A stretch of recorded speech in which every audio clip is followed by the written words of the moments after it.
ఏం వండుతున్నావు ఇషు? బిర్యానీ వండుతున్నావా? సూపర్. సరే, ఎలా వండుతున్నావు చూపి.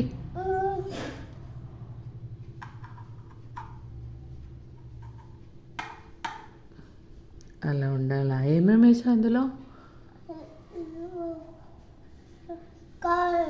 కారం, బిర్యానీ, బియ్యం,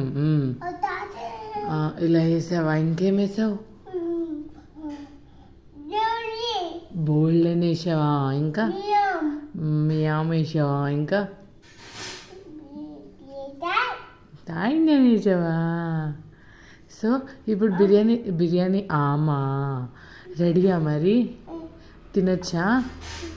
రెడీ అయిపోయిందా?